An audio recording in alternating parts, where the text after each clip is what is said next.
মারফা নাকি অনেকে নচিনি। মারফা জিজ্ঞেস করলে দেখলে বলে যে কি মারফা এবার কী জিনিস। আসলে মারফা সচরাচর কিন্তু বেগুনও নচিনি। মারফা চিনি বোধহয় বেশিরভাগ পাহাড়ি অঞ্চলের মানুষ, আর বলতে গেলে কক্সবাজার আর চট্টগ্রাম ডিস্ট্রিক্টের মানুষে কিন্তু মারফা এই জিনিসটা বেশি চিনে। খাগড়াছড়ি, কাপ্তাই, রাঙ্গামাটি এ ধরনের মানে চট্টগ্রাম বিভাগের মানুষেরাই বেশি চিনিব। জুরমার মারফা এবার কিন্তু সচরাচর সব সময় পাওয়া না যায়। এই সিজনের মধ্যে কিন্তু বেশিরভাগ পাওয়া যায়।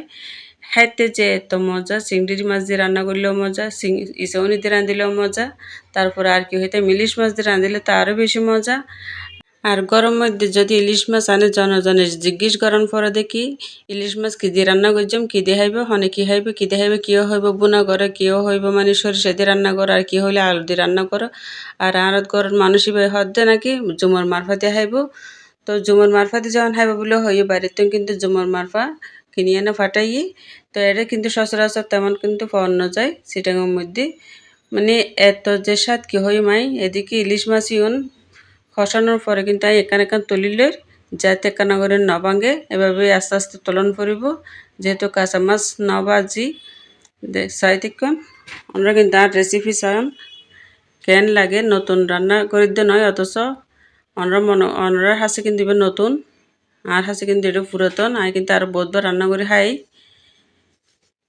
এদিকে আই কি করছি মারফা কিন্তু দিয়ে সুন্দর করে হসাই ফেলাই। হসাই ফেলানোর পরে জলদি দিই, যেহেতু জল তরকারি রান্না করছাম জলদি রান্না করছাম। তুলি রাখানোর পরে মাছ দিয়ে কিন্তু আস্তে আস্তে আমি দিয়ে দিই। যেহেতু ডিমওয়ালা ইলিশ মাছ নভাঙের মতো করি আস্তে আস্তে কিন্তু নাড়ি চাড়ি দিও। এভাবে কিন্তু রান্না করি। আমরা তো অবশ্যই ভালো লাগতো না, যেহেতু এবার মারফা দিয়ে জল দিয়ে না রান্না করি। খাইতে যে মানে কি মজাই হইবার মতো নয়। হওয়ার পরে কিন্তু আমরা যদি চান রিভিউ চান তাহলে আমি রিভিউ দিম। আর যারা মারফা হনে দিন না হন তারা কিন্তু মারফা দিয়ে না ইলিশ মাছ দিয়ে রান্না করে খাইছে ইয়ন। শেষে কিন্তু দিয়ে দিলাম দেখি আর তরকারি কিন্তু প্রায় রেডি হয়ে গিয়ে গই।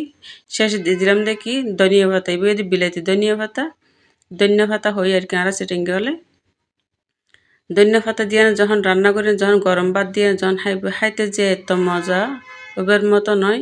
আমরা একবার ট্রাই করে পারিবেন যারা না হন দিন।